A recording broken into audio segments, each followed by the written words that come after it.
पिछले एपिसोड में हमने देखा था कि पिंगान जो था उसको सेंट ने एक पेंटिंग के अंदर ले गया होता है और यहाँ पर लाने के बाद वो पिंगान का टेस्ट लेना चाहता है ताकि देख सके कि पिंगान असल में है कितना स्ट्रॉन्ग। जिसके बाद वो पिंगान को अपना डिसाइपल बनाएगा। तो पिंगान को टेस्ट देने के मुताबिक उसको अपनी स्वॉर्ड ऑफ कमिंग जो है ना उसको यूज करना था और उसका यूज करते हुए एक माउंटेन गॉड का मुकाबला करना था। पिंगान हालांकि यहाँ पर स्वॉर्ड ऑफ कमिंग जो है उसको उतना अच्छे से यूज तो नहीं कर पाता था पहले, लेकिन इस बार जब उसको ये टेस्ट करने का मौका मिलता है ना तो वो बहुत अच्छा परफॉर्मेंस दिखाता है और इतना ब्रूटल अटैक मारता है कि वो माउंटेन गॉड और उसके साथ साथ पूरा माउंटेन भी डिस्ट्रॉय हो गया था। पिंगान का ये पावर देखकर, उसका ये जलवा देखकर वो सेंट काफी ज्यादा खुश हो जाता है। बस उसको मनाना था किसी भी तरीके से ताकि पिंगान को वो अपना डिसाइपल बना ले, क्योंकि यही तो मिस्टर किन भी चाहते थे कि उनके जाने के बाद पिंगान उस सेंट का डिसाइपल बने। जिसके बाद यहाँ से ये एपिसोड शुरू होता है। तो इस एपिसोड की शुरुआत में हम पिंगान और उसी सेंट को देखते हैं जो उस पेंटिंग से बाहर निकल कर आ गए थे। जैसे वो लोग बाहर आए थे, बॉपिंग तो पिंगान को देखकर बहुत ज्यादा खुश हो जाती है क्योंकि वो काफी ज्यादा टेंशन में थी कि पिंगान ठीक भी होगा या नहीं होगा। तो उसको देखकर तो बॉपिंग काफी ज्यादा खुश थी। इसी के साथ साथ सेंट जो होता है वो उस यंग मास्टर के पास आता है और उसको मारते हुए कहता है कि कब तक नाटक करके लेटा रहेगा, चल उठ जा फटाफट से, मैं तुझे ग्रेट दाव के बारे में बहुत सारी जानकारी देने वाला हूँ। लेकिन यंग मास्टर कहता है कि मैं तो नहीं उठने वाला क्योंकि मेरी फिक्र किसी को है ही नहीं, तो मैं उठकर यहाँ पर करूंगा क्या। तो सेंट उसको खूब मारता और कहता है कि मैं 3 तक गिनती गिनूंगा, अगर तू नहीं उठाना तो तेरी वाट लगा दूंगा। पर फिर भी जब यंग मास्टर उठने को तैयार नहीं था तो पिंगान बीच में आता और अपनी वुडन स्वॉर्ड का यूज करते हुए उस यंग मास्टर के ऊपर अटैक करने वाला था। लेकिन यंग मास्टर इससे बच जाता है। बड़ी मुश्किल से उसने अपनी जान बचाई थी, वरना तो आज पिंगान उसका गेम ही बजा डालता। इसके बाद सारे के सारे लोग कमरे के अंदर आ चुके थे और यहाँ पर आने के बाद सेंट पिंगान को बताने लग जाता है कि पिंगान तुम्हें पता है तुम्हारे जो मिस्टर किन है ना उनको मैंने ही सिखाया, मतलब कि मैं उनका मास्टर हुआ करता था और ये जो यंग मास्टर है ये भी मेरा एक डिसाइपल था। जिस तरह के मिस्टर किन मेरे डिसाइपल थे ना ये भी उसी तरह का डिसाइपल था। लेकिन बचपन में मैं अपने कामों के अंदर इतना ज्यादा बिजी रहता था कि मैं मिस्टर किन को उतनी अच्छी ट्रेनिंग नहीं दे पाता था। इस वजह से मुझे जो ट्रेनिंग देनी पड़ती थी ना वो जिम्मेदारी इस यंग मास्टर ने उठाई थी। यही तुम्हारे मिस्टर किन को काफी चीजों की ट्रेनिंग दिया करता था, बिल्कुल एक सीनियर ब्रदर की तरह। जैसा कि तुम्हें पता होगा कि जो यंग मास्टर तुम अपने आंखों से देख रहे हो वो तो ओरिजिनल नहीं है, जबकि इसका ओरिजिनल जो वर्जन है ना वो भी दारी डायनेस्टी के अंदर रहता है। वो बिल्कुल एक ओल्ड मैन है, जैसा मैं दिखता हूँ ना बूढ़ा, वो भी बूढ़ा ही है, लेकिन उसके पास एक ऐसी कमाल की कला है कि वो अपनी सोल का पार्ट क्रिएट कर सकता है, उसके जरिए एक दूसरे इंसान को बना सकता है, जिस तरह से वो इस यंग मास्टर को बनाता है। मैं तुम्हें ये बताना चाहता हूँ कि बचपन में ना जो यंग मास्टर है वो इतना ज्यादा बुरा नहीं था, ये बहुत अच्छा था। लेकिन धीरे धीरे करते हुए हालात जब बदले ना और इसने देखा कि मेरा सारा का सारा ध्यान मिस्टर किन की तरफ है और मैं इसके ऊपर उतना ध्यान नहीं दे रहा हूँ, तो उसको ये चीज सही नहीं लगने लगी और इसके दिमाग में ये चीज बैठ गई कि उसको कोई रिस्पेक्ट नहीं देता है। जितना वो काम करता उतनी ज्यादा उसको रिस्पेक्ट कभी नहीं मिले। इसी वजह से जितना ये अच्छा था बचपन में, आज के टाइम पे ये उतना ही ज्यादा बुरा हो चुका है। मिस्टर किन जो मरे हैं ना उनके मरने में भी कहीं ना कहीं इसका ही हाथ था। तो डायरेक्टली नहीं कह सकते लेकिन इनडायरेक्ट वे में इसका हाथ था उसमें। पिंगान को तो बहुत ज्यादा गुस्सा आ रहा था कि मिस्टर किन के मरने में अगर इस यंग मास्टर का हाथ हुआ तो अभी तक ये जिंदा कैसे है। तो सेंट उसको बताने लग जाते हैं देखो पूरी तरह से इस यंग मास्टर की गलती नहीं है, इसने तो बस बुराई का रास्ता चुन लिया जबकि ये अच्छाई के रास्ते पे चलता था। दुनिया का दस्तूर ही ऐसा है कि कोई लोग बुराई के रास्ते पे चलते हैं, कोई लोग अच्छाई के रास्ते पे चलते हैं, लेकिन इनका पास्ट कैसा होता है ना इसके ऊपर मेन चीज डिपेंड करती है। अगर इंसान पहले अच्छा था तो आगे चलकर वो कभी ना कभी अच्छाई के रास्ते पे चल सकता है, बस उसको सही रास्ता दिखाया जाना चाहिए। अब इस चीज के बारे में समझते हुए मैं तुम्हें ग्रेट दाव के बारे में बताता हूँ। ग्रेट दाव एक ऐसी चीज है जो इंसान को जिंदगी किस तरह से जी जाती है उसका तरीका सिखाता है। अब यहाँ पे ये जो सेंट है ना वो बहुत ज्यादा कंफ्यूज करने वाली और एकदम घुमा फिरा के बातें कहने वाला, तो मैं उसको शॉर्ट में और थोड़ा इजी वे में बताने की कोशिश करता हूँ। तो ग्रेट दाव एक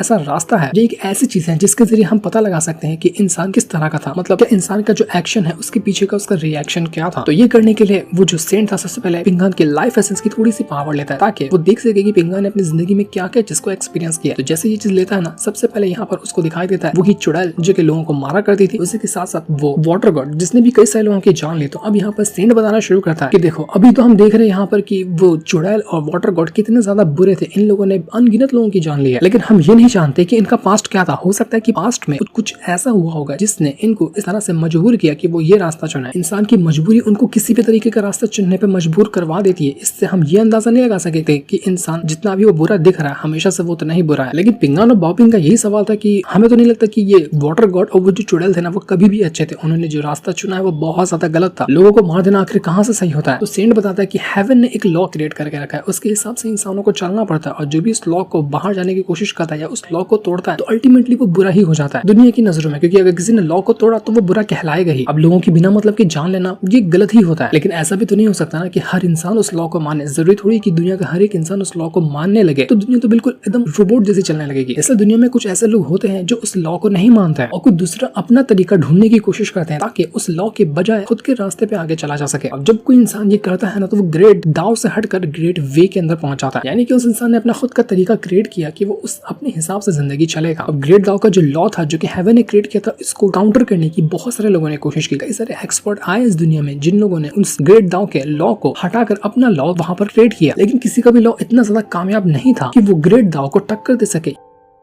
यहाँ पर वो जो यंग मास्टर है ना, उसने भी एक प्रिंसिपल को क्रिएट किया था कि उस रास्ते पे भी चलकर इंसान बहुत ज्यादा स्ट्रांग बन सकता है। उसको हेवन की जरूरत नहीं पड़ेगी या फिर किसी लॉ की जरूरत नहीं पड़ेगी, वो अपने हिसाब से जिंदगी जिएगा। और उस लॉ के ऊपर ना उस यंग मास्टर ने बहुत सारे साल लगा दिए थे, लेकिन अभी भी उसको कामयाबी नहीं मिली। यहाँ तक कि वो जो सेंट है ना, उसने भी उस यंग मास्टर के लॉ को पढ़ा, अच्छे से समझा और उस पर कई सारे अलग अलग मास्टर से डिबेट भी की। उनको समझाया कि ये जो लॉ है ना वो बहुत अच्छा है और हमें इस लॉ के ऊपर चलना चाहिए, लेकिन किसी ने भी उनके लॉ को नहीं माना। इस वजह से यंग मास्टर का बनाया हुआ लॉ बिल्कुल वेस्ट हो गया और अभी तक की जो मेन लॉ को फॉलो किया जाता है वो है हेवन का बनाया हुआ ग्रेट दाओ का लॉ। और आज भी कोई उस रास्ते से भटकने की कोशिश करता है तो उसको अल्टीमेटली अपराधी मान लिया जाता है और उसको गलत इंसान ही समझ लिया जाता है। ये नहीं देखा जाता कि उसने पहले कितना अच्छे काम किए हैं या कितने अच्छे काम नहीं किए। अब मैं जानता हूँ पिंगान की मैं जो तुम्हें बता रहा हूँ ये तुम्हारे सर के ऊपर से जा रहा होगा, बहुत सारी कंफ्यूजन से भरी बातें हैं ये, लेकिन जैसे जैसे तुम आगे बढ़ते जाओगे ना कल्टीवेशन के सफर में, जब तुम ग्रेट दाओ के ऊपर चलोगे तब तुम्हें समझ में आएगा कि मैं क्या कहना चाह रहा हूँ। वैसे तुम्हें पता ही होगा कि मैं तुम्हारे को इतना ज्यादा ज्ञान क्यों दे रहा हूँ। इस ज्ञान देने के पीछे मेरा एक ही मकसद है कि मैं तुम्हें अच्छे से समझा सकूं और तुम्हें अपना डिसाइबल बना सकूं। मेरा एक बार डिसाइबल तुम बन जाओगे ना तो उसके बाद मैं तुम्हें हर एक चीज की और अच्छे से ट्रेनिंग दूंगा। जिस चीज को ट्रेनिंग में तुम्हारे मिस्टर किन को नहीं दे पाया था ना, उनके ऊपर ध्यान नहीं दे पाया था, तो मैं उस टाइम की जो मेरी गलतियां थी उसको सुधारते हुए तुम्हें ट्रेनिंग देना चाहता हूँ और उम्मीद करता हूँ कि तुम मेरी ट्रेनिंग को एक्सेप्ट करोगे। पर पिंगान अभी कोई जवाब नहीं देता कि वो उसे सेंट को अपना मास्टर चुनना चाहता है या नहीं चुनना चाहता, क्योंकि उसकी नजर में अभी तो उसके लिए सिर्फ एक ही मास्टर है जो कि मिस्टर किन है। भले सब उस दुनिया में नहीं है लेकिन उनको ही वो आज तक अपना मास्टर मानता है। तो ये सारी की सारी बातें खत्म होने के बाद पिंगान और उसके दोस्त वगैरह है ना, वो सभी काई एकेडमी जाने के लिए अपना सफर शुरू कर देते हैं, क्योंकि बहुत ही नजदीक आ चुके हैं ये लोग काई एकेडमी के। और थोड़ा सा सफर तय करने के बाद ये लोग काई एकेडमी पहुंच जाएंगे। तो यहाँ पर सभी लोग थोड़ा अपना प्रैक्टिस करते हैं, सामान वगैरह बांधते हैं और यहाँ से वो निकल जाते हैं। पिंगान जो था वो भी यहाँ पर मछलियां पकड़ने में लगा हुआ था। तो जब यहाँ पर वो मछलियां पकड़ रहा होता है ना, वहाँ पर वो दोनों बंदे भी शामिल थे जो कि उस यंग मास्टर के चेले हैं। वो अपने साथ दो बंदों को लेकर घूमता ना, तो वो लोग भी यहाँ पर मछलियां पकड़ने के लिए आए हुए थे। उनको तो बराबर मछलियां मिलती है लेकिन पिंगान एक भी मछली नहीं पकड़ पाता। तो ये देखने के बाद वो जो लड़की होती है वो कहने लग जाती है कि पिंगान के अंदर पेशेंस कुछ ज्यादा ही है। इतना अगर वो पेशेंस दिखाएगा तो वो कभी भी आगे चलकर कुछ अच्छा काम नहीं कर पाएगा। जब मौका मिले हमें चौका मार देना चाहिए। वो इनडायरेक्ट वे में कह रही थी कि इसको मौका मिला था उस यंग मास्टर को मारने का, तो उसने इस यंग मास्टर को क्यों नहीं मारा। वो उस बंदे को भी बताने लग जाती कि तुम भी तो किसी काम के नहीं हो, तुम तो एक क्राउन प्रिंस हो ना अपनी डायनेस्टी के, लेकिन तब भी तुम यहाँ पर एक गुलाम बनकर घूम रहे हो उसी यंग मास्टर के। जिस तरह से वो चाहे उस तरह से तुम्हें चलाता है लेकिन तुम्हें तो कुछ करना आता ही नहीं। तो ये सुनकर वो जो बंदा था वो गुस्सा हो जाता है। वो कहता है कि मैं सिर्फ एक नाम का यंग मास्टर हूँ, मुझे मेरी खुद की फैमिली वाले रिस्पेक्ट नहीं देते, तो आखिर किस एंगल से मैं यंग मास्टर हुआ। इसी वजह से तो मैं यहाँ पर मजबूरी में आकर उस यंग मास्टर का गुलाम बन के घूम रहा हूँ। जिस पर वो लड़की कहती है कि तुम्हें पता है तुम्हारी डायनेस्टी को प्रोटेक्ट करने के लिए हमारे क्लान वालों ने कितना ज्यादा साथ दिया था, हमारे क्लान के कितने मेंबर मारे गए बस तुम्हारी डायनेस्टी को प्रोटेक्ट करने के लिए। तो तुम्हारी जिम्मेदारी है और तुम्हारे डायनेस्टी वालों की जिम्मेदारी है कि वो मुझे और मेरी फैमिली को प्रोटेक्ट करे उस यंग मास्टर से या फिर आने वाले जितने भी खतरे हैं उनसे, क्योंकि हमें कई बार मौका मिला लेकिन हम अभी भी उस यंग मास्टर को मार नहीं पाए। मैं तो किसी भी हालत में उसको मारना चाहती हूँ और मैं उम्मीद करती हूँ कि तुम भी इस चीज में मेरा साथ दोगे। हम दोनों मिलकर उस यंग मास्टर को मारेंगे, अगर नहीं मार पाए तो तुम्हारे ऊपर कलंक है। बट जैसे कि लोग यहाँ पर बात कर रहे थे ना कि तभी वहां पर आकर पहुंच जाता है वो यंग मास्टर। अब यंग मास्टर यहाँ पर आया था तो उसने इनकी सारी की सारी बातें सुन ली थी और वो यहाँ पर आके कहने लग जाता है उन लोगों से कि देखो तुम लोग बड़े बेवकूफ हो, तुम लोग जो बातें करते हो ना कभी उस पर खरे उतरते ही नहीं हो, क्योंकि तुम्हें उस बातों पे खरा उतरना आता ही नहीं है। तुमसे तो कहीं गुना अच्छा ये पिंगान है, इसने सोचा कि वो मुझे मारेगा तो इसने मारने की मुझे कोशिश तो की, इसने मुझे इतना मारा है कि मेरी कल्टीवेशन की धज्जियां उड़ चुकी है। मैं तो ढंग से यहाँ पर किसी पावर को यूज भी नहीं कर पा रहा और यहाँ पर अब तुम्हारे पास अच्छा मौका है मेरी जान लेने का, लेकिन फिर भी तुम लोग यहाँ पर खाली आपस में ही बहस कर रहे हो, क्योंकि तुम्हारे अंदर हिम्मत ही नहीं है मुझे मारने की। सीखना है तो कुछ पिंगान से सीखो कि किस तरह से जब मौका मिले ना तो उस पर खरा उतरना इंपॉर्टेंट होता है। जानता हूँ कि मैंने तुम्हारे साथ बहुत गलत किया है, तुम लोगों को इतना गलत वे में ट्रीट नहीं करना चाहिए था, लेकिन अब जब तुम्हारे पास मौका है तो इस मौके को फायदा उठाओ और जितना मैं कमजोर हूँ मेरी जान लेने की कोशिश करो, क्योंकि मुझे अपनी गलतियों का एहसास हो चुका है। लेकिन मुझे लगता है कि तुम लोग ये काम कर पाओगे। हम तीनों का एक ही टारगेट है, वो है पिंगान, क्योंकि हम तीनों ही पिंगान को पसंद नहीं करते, लेकिन पिंगान के दोस्तों को तो देखो वो उसको कितना ज्यादा पसंद करते हैं। और जिस भी इंसान से मिलेंगे जो सही है, जो सच्चाई के रास्ते पे चलता है ना, उसको पिंगान ही पसंद आएगा, लेकिन हम लोग नहीं पसंद आने वाले। अब ऐसा क्यों है, ये तो पिंगान के अंदर ही जो उसकी खासियत है ना उसके ऊपर डिपेंड करता है। पिंगान एक ऐसा बंदा है जो कि अच्छे लोगों के सामने उतना ही अच्छा ट्रीट करता है और बुरे लोगों के सामने उतना ही बुरा उनको ट्रीट करता है। उसको इस बात का तजुर्बा है कि कौन इंसान अच्छा हो सकता है, कौन इंसान बुरा हो सकता है। उसने अपनी अच्छाई की लिमिट को और बुराई की लिमिट को एक अलग हिसाब से सेट करके रखा है, यानी कि उसकी लिमिट को किसी ने क्रॉस किया तो उसके लिए वो बहुत अच्छा इंसान है, या फिर उसकी बुराई की लिमिट को किसी ने क्रॉस किया तो उसके लिए वो बहुत ही बुरा इंसान है। और उसको खत्म करने के लिए वो किसी भी हद तक जा सकता है, भले से वो स्ट्रांग हो या ना हो, लेकिन वो अपना वादा कभी नहीं तोड़ता, चाहे उसकी जान क्यों ना खतरे में आ जाए। उसको जो नफरत हो गई ना जिस इंसान से, वो उसको ट्राई ट्राई करता है मारने का, जिस तरह से उसने मुझे किया। वो तो सेंट ने आकर मुझे बचा लिया, वरना पक्का मैं कह रहा हूँ कि उस टाइम मैं मर गया होता। अगर तुम्हें कुछ सीखना है तो सीखो पिंगान से कि वो किस तरह से जिंदगी जीता है। और इसके बाद जो यंग मास्टर होता है ना, वो उन दोनों जो बंदे थे उनको पीटना शुरू कर देता है कि तुम लोग किसी काम के नहीं हो। देखो मैंने तुम्हें तरीका बताया कि किस तरह से तुम्हें अपनी जिंदगी जीनी चाहिए, बिल्कुल पिंगान की तरह जिंदगी जियो, क्योंकि वो मेरा मास्टर है और मैं चाहता हूँ कि तुम लोग भी उसी की तरह से बनो। लेकिन जब यहाँ पर पिंगान आता है, देखता है कि यंग मास्टर अपने दोनों साथियों को बुरी तरीके से मारा, तो पिंगान उसको दौड़ाना शुरू कर देता है कि तेरी हिम्मत कैसे हुई कि दोनों के ऊपर तूने अटैक किया, मैं तुझे छोड़ूंगा नहीं। तो बेचारा वो यंग मास्टर कहने लगा था कि अरे अरे मास्टर मेरी बात तो सुनो, मैंने इनके ऊपर जानबूझ के अटैक नहीं किया, ये तो आपकी बुराई कर रहे थे, इस वजह से मैंने इनके ऊपर अटैक किया। उल्टा मैं तो इनके सामने आपकी तारीफ कर रहा था कि आप कितनी अच्छे से जिंदगी गुजारते हैं, आपको जैसे सिखाए ना उसी तरह से इन लोगों की जिंदगी जीनी चाहिए, लेकिन आपकी तरह ये लोग जिंदगी जीते ही नहीं है।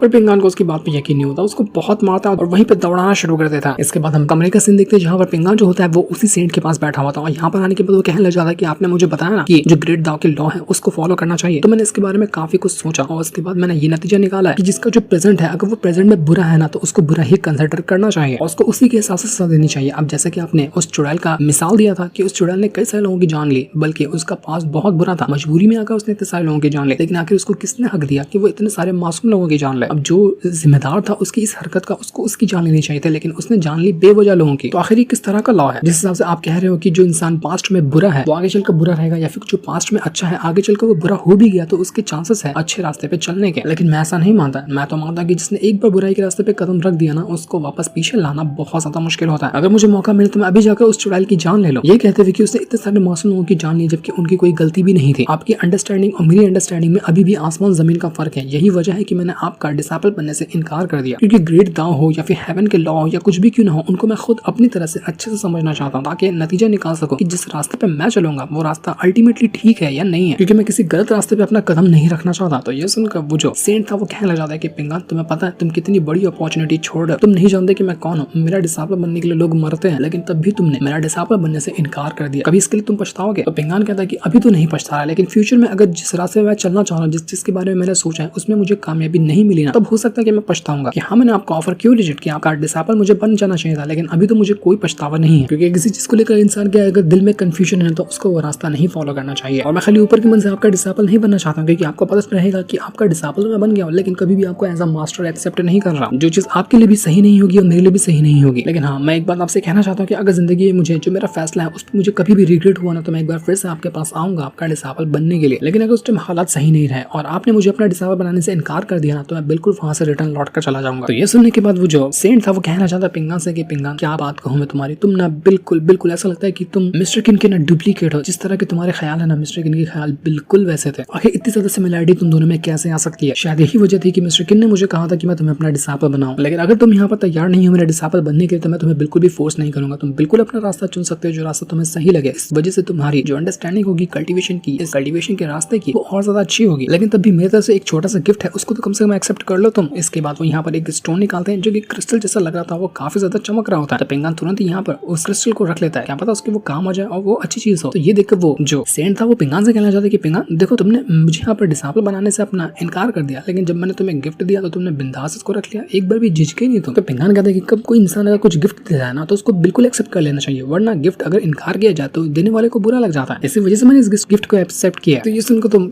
उस सेंट की भी हंसी निकल जाती है कि यार पिंगान तुम बड़े कमाल के इंसान हो। इसके बाद तो वो सेंट जी भर के दारू पीना शुरू कर देते हैं, जितना होता है बॉटल के बॉटल शराब पी जाते हैं। ऐसा होता है कि उनको इतना ज्यादा नशा चढ़ चुका था वो ढंग से खड़े भी नहीं हो पाए थे। तो पिंगान को यहाँ पर उनको उठाकर वहां से ले जाना पड़ता है। पिंगान उनको उठाता है और कंधे पे बिठाकर वहां से आगे बढ़ना शुरू कर चुका था ताकि उनको कम से कम घर तक पहुंचाया जा सके, वरना वो तो होटल में पड़े रह जाएंगे, कोई उनको उठा भी नहीं पाएगा। यहाँ शराब के नशे में वो जो सेंट होता है ना, पिंगान को काफी ज्यादा जिंदगी का जो अहम लेसन होता है ना वो बताना शुरू करते हैं कि देखो जो तुम्हारा मन करता है ना, जिस उम्र में तुम हो उस टाइम कर लेना चाहिए। अभी तुम जवान हो तो तुम्हें जो चीज करने का मन करे वो सब कुछ करो, क्योंकि आगे चलने के बाद तुम्हारी उम्र हो जाएगी ना तो तुम्हें इस चीज का पछतावा होगा। जैसे कि आज मुझे यहाँ पर बहुत सारी चीजों का पछतावा है जो मैं तुम्हारे वाली एज में नहीं कर पाया था। ये पछतावा ना सच में बहुत बुरा होता है, बिल्कुल तोड़ कर रख देता है। इसलिए मजे करो, मौज करो, जितना हो सकता है उतना खुश रहने की कोशिश करो। वो यहाँ पर बॉबिंग को भी कहने लग जाते हैं कि बॉबिंग तुम्हें ना पिंगान के साथ रहना चाहिए, क्योंकि पिंगान बहुत ज्यादा कमाल का इंसान है। अगर उसके साथ बनने की कोशिश करोगे ना तो तुम्हारे लिए बहुत अच्छा होगा, तुम्हारे आगे का सफर भी काफी ज्यादा आसान हो जाएगा। और अगर यहाँ पर तुमने पिंगान से दूरी बना ली और उसका दिल तोड़ दिया तो पिंगान भी बिल्कुल उस रास्ते पे चलना शुरू कर देगा जिस रास्ते पे वो यंग मास्टर चला था, क्योंकि यंग मास्टर पहले बुरा नहीं था लेकिन उसको दुनिया ने इस तरह से अलग अलग कर दिया कि उसको खुद अपने आप बुराई के रास्ते पे चलना पड़ा। तो इस चीज को बॉबिंग बहुत अच्छे से समझ जाती है। इसके बाद अगले दिन सभी लोग अपना सफर शुरू कर देते हैं काई एकेडमी जाने के लिए, क्योंकि अब बस ये लोग काई एकेडमी के पास ही पहुंचने वाले थे, ज्यादा दूर भी नहीं था वो। लेकिन थोड़ी दूर आने के बाद यहाँ पर वो सेंट जो थे वो पिंगान से कहना चाहते हैं कि पिंगान देखो, अब मैं और ज्यादा तुम्हारे साथ आगे नहीं जा सकता, क्योंकि मैंने अपना सफर दूसरा क्रिएट किया और मुझे लगा था कि तुम मेरे साथ मुझे फॉलो करोगे, पर जब तुम मेरे साथ नहीं आने वाले हो, मुझे अपना डिसाइपल नहीं चुने, तो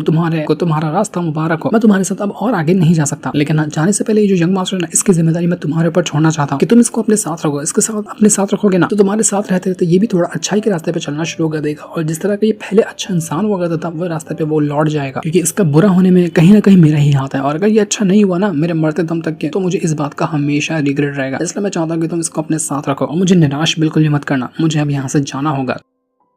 तो इतना कहने के बाद वो जो सेंट था वो तो वहां से जाने लग जाता है, लेकिन हम उस यंग मास्टर को देख पाते हैं, उसको सच में काफी ज्यादा बुरा लग रहा था अपने मास्टर के जाने का, क्योंकि बचपन से ही उस सेंट ने उसको काफी चीजें सिखाई थी ना। तो आज जब सेंट उसको छोड़कर जा रहा था तो उस यंग मास्टर को काफी ज्यादा बुरा लग रहा होता है। यही वजह थी कि यहाँ पर वो जो सेंट था ना, वो पिंगान को एक मास्टर की तरह बनाना चाहता था, ताकि वो जो यंग मास्टर है वो उसको अपना मास्टर चुन ले। यंग मास्टर जब पहली बार आया था तो उसके पास एक नोट था जिसको दिया था इसी सेंट ने, ताकि उस नोट को पढ़कर पिंगान उस यंग मास्टर को अपना डिसाइपल बनाने के लिए तैयार हो जाए। लेकिन पिंगान उसको अपना डिसाइपल बनाने के लिए तैयार ही नहीं हुआ। यंग मास्टर पिंगान को अपना मास्टर इसलिए बनाना चाहता था ताकि पिंगान जितना अच्छा है ना, वो भी उस रास्ते पे चलकर अपनी सारी बुराइयों को भुलाकर एक अच्छा इंसान बन सके जैसा कि पिंगान है। लेकिन पिंगान इस चीज के लिए कभी तैयार नहीं हुआ। इसके बाद यंग मास्टर और बाकी सारे लोग वहां से आगे बढ़ना शुरू कर देते हैं। सेंट तो वहां से जा चुका था, जिसके बाद हम पिंगान उसके सारे के सारे दोस्तों को देखते हैं, वो लोग उसी काई एकेडमी है ना वहां तक आकर पहुंच चुके थे। ये एक स्वीट डायनेस्टी होती है, डायनेस्टी के अंदर ही वो काई एकेडमी मौजूद थी। तो स्वीट डायनेस्टी की वजह से ये लोग पहुंचे थे ना, वहां पर कई सारे घोड़ा गाड़ी आ जाते हैं और ढेर सारे सिपाहियों ने आकर उन सभी को चारों तरफ से घेर लिया था। तभी वहां पर एक बंदा आता है जो कि पिंगान को देखकर कहना चाहता है कि पिंगान, क्या तुम मुझे जानते हो? तुम मुझे शायद भूल गए होगे, लेकिन मैं तुम्हें बहुत अच्छे से जानता हूँ, क्योंकि जब तुम अपने विलेज के अंदर रहते थे ना, तो मैं वहां पर तुमसे मिलने के लिए आता हूँ। और एक बार तुमने मुझे अपनी एक गोल्डन फिश बेची थी, जो मेरे बहुत ज्यादा काम आई आगे के सफर में, और उसके जरिए मैं दाली डायनेस्टी वालों से बच पाया। वरना जब मुझ पर दाली डायनेस्टी का हमला हुआ था तो उसमें मैं मारा जाता। तो इस वजह से मैं तुम्हारा एहसान मंद हूं। तुम्हें मुझसे घबराने की जरूरत नहीं। मैं यहाँ पर तुम्हें नुकसान पहुंचाने के लिए नहीं आया, बल्कि यहाँ पर तुम लोगों को काई एकेडमी तक ले जाने के लिए आया हूँ। मुझे पता है कि तुम लोगों को यहाँ पर मास्टर किन ने भेजा, और तुम्हारा यही सफर है कि तुम्हें काई एकेडमी तक के जाना है, तो तुम्हारा वेलकम है, हम तुम्हें वहां तक ले जाएंगे। इसके बाद पिंगान उसके सारे के सारे दोस्त जो थे वो लोग उसी स्वीट डायनेस्टी के अंदर घूमना शुरू कर दिया। यहाँ पर बहुत सारे सिपाही वगैरह थे जो उनको प्रोटेक्ट करने के लिए आए थे, उनको देखने के लिए आए हुए थे, क्योंकि मिस्टर किन के ये डिसाइपल थे और मिस्टर किन ने कहा था कि उनको काई एकेडमी के अंदर ज्वाइन करना है। तो सभी लोग देखना चाह रहे थे कि ये डिसाइपल कितने ज्यादा कमाल के हैं और इनके अंदर क्या खास टैलेंट है कि मिस्टर किन ने इनको चुना है। यहाँ पर सारे के सारे लोग तो बहुत ज्यादा खुश थे और पिंगान भी उन सभी के साथ होता है। लेकिन जैसे ये लोग काई एकेडमी के पास आए थे ना, और बॉबिंग जब पिंगान को ढूंढने की कोशिश करती है तो वो पिंगान उसको मिलता ही नहीं। वो अपने दोस्तों से कहती है कि क्या तुम लोगों को पता है कि पिंगान कहाँ गया? पिंगान तो लास्ट वाली घोड़ा गाड़ी के अंदर बैठा था ना, वो भी दिखाई क्यों नहीं दे रहा? तो जो दूसरे वाला यंग मास्टर था वो कहने लग जाता है उस बॉबिंग से कि देखो पिंगान एक लेटर छोड़कर गया। जैसे लेटर यहाँ पर बॉबिंग पढ़ती है उसको बिल्कुल सदमा लग जाता है, क्योंकि उस लेटर के अंदर पिंगान ने लिख दिया था कि बॉबिंग मुझे माफ करना, लेकिन अब मुझे जाना होगा, क्योंकि मेरे को सिर्फ यही जिम्मेदारी मिली थी कि मैं सारे के सारे डिसाइबल को काई एकेडमी तक सही सलामत पहुंचा सकूं। और जैसा कि तुम देख पा रही हो कि मैंने अपनी जिम्मेदारी को पूरा किया। मैं यहाँ पर तुम सभी को काई एकेडमी तक पहुंचा चुका हूँ और अब यहाँ से मेरी जिम्मेदारी खत्म हो गई है। उम्मीद करता हूँ कि तुम्हारा जो आगे का सफर होगा वो आसान होगा और तुम मुझे अलविदा कहने के लिए तैयार हो। मुझे यहाँ से जाना होगा, लेकिन हाँ कभी भी आगे चलकर मुसीबत आती है तो मुझे बताना, मैं तुम्हें ढूंढता हुआ जरूर आ जाऊंगा। पिंगान उन सभी बच्चों को छोड़कर वहां से हमेशा हमेशा के लिए जा चुका था, क्योंकि पिंगान का यहाँ पर रहने का इरादा नहीं था, वो तो बस डिसाइपल लोगों को छोड़ने के लिए आया था। तो इसी चीज को पढ़ने के बाद वो जो बॉबिंग होती है वो बिल्कुल परेशान हो जाती है कि पिंगान नहीं, तुम ऐसा नहीं कर सकते, तुम मुझे छोड़कर नहीं जा सकते, तुम हम सबको छोड़कर जा रहे हो, ये कितनी गलत बात है। तुमने तो वादा किया था ना कि तुम हमेशा हमारा ख्याल रखोगे, लेकिन तुम तो बीच में से ही छोड़कर हमें जा रहे हो। वो पागलों की तरह पिंगान को ढूंढने लगी थी कि नहीं पिंगान तुम ऐसा नहीं कर सकते, लेकिन उसको पिंगान कहीं पर भी नहीं मिलता। यहाँ पर वो बॉबिंग बहुत ज्यादा इमोशनल थी, तो उसी तरह से वो जो पिंगान होता है वो भी काफी ज्यादा इमोशनल था। वो छोड़कर तो नहीं जाना चाह रहा था अपने डिसाइबल वगैरह को और अपने दोस्तों को, लेकिन मजबूरी थी कि उसको यहाँ से जाना पड़ रहा था। यंग मास्टर भी उसके साथ होता है, उसे कहना चाहता है कि क्या हुआ पिंगान, तुम्हारे अंदर हिम्मत नहीं है कि तुम कम से कम एक बार बॉबिंग को देखकर उसको गुड बाय कह सको? लेकिन पिंगान कहता है कि नहीं, शायद मेरे अंदर ये चीज करने की हिम्मत नहीं है। अगर मैंने ऐसा किया तो इससे मुझे भी बुरा लगेगा और बॉबिंग को भी बुरा लगेगा और उसके बाद हम दोनों कभी भी अलग नहीं हो पाएंगे। इसलिए बेहतर यही है कि मैं जितना आगे आ चुका हूं ना, यहाँ से लौट कर ना जाऊं और उन लोगों को अकेला छोड़ दूं, क्योंकि मैं जितना अपने दोस्तों के साथ रहूंगा ना, मेरी वजह से खतरा उनके ऊपर और ज्यादा बढ़ता जाएगा, क्योंकि वैसे भी मेरे कई सारे दुश्मन हैं और मैंने आगे का सफर भी अपनी अच्छी तरह से शुरू नहीं किया है। तो मैं अपनी वजह से अपने दोस्तों की जान खतरे में नहीं डाल सकता। यहाँ के लोग उनको बहुत ज्यादा प्यार करेंगे और उनको बिना किसी टेंशन के यहाँ पर रहने के लिए आराम मिलेगा। यही वजह है कि मैं इनको छोड़कर जा रहा हूँ। उसको यहाँ पर बॉबिंग की आवाज भी आती है, क्योंकि बॉबिंग पागलों की तरह ढूंढते हुए उसको यहाँ तक आई थी, लेकिन पिंगान आवाज सुनता है, उसको बुरा भी लगता है, लेकिन वो हिम्मत करता है और बॉबिंग के पास नहीं जाता। उसको पता था कि वो बॉबिंग के पास गया तो उसको बहुत बुरा लगेगा। इस वजह से बॉबिंग बेचारी पिंगान को ढूंढते हुए आगे निकल जाती है और पिंगान बस वहीं पे खड़ा खड़ा वहां से देखता रह जाता है। उसके सभी दोस्तों को पिंगान के साथ बिताए हुए लम्हे याद आने लगते हैं, लेकिन कोई भी क्या कर सकता था, कोई भी कुछ नहीं कर सकता, क्योंकि पिंगान कहाँ चला गया था किसी को पता नहीं था। बहुत ज्यादा इमोशनल कर देने वाला सीन होता है। अब यहाँ से पिंगान का अपना सफर नया जो शुरू करेगा वो कैसा होगा इसके बारे में तो कोई नहीं जानता। जिस सीन को दिखाते साथ ही ये वाला एपिसोड यहीं पर एंड हो जाता है। Thanks for watching.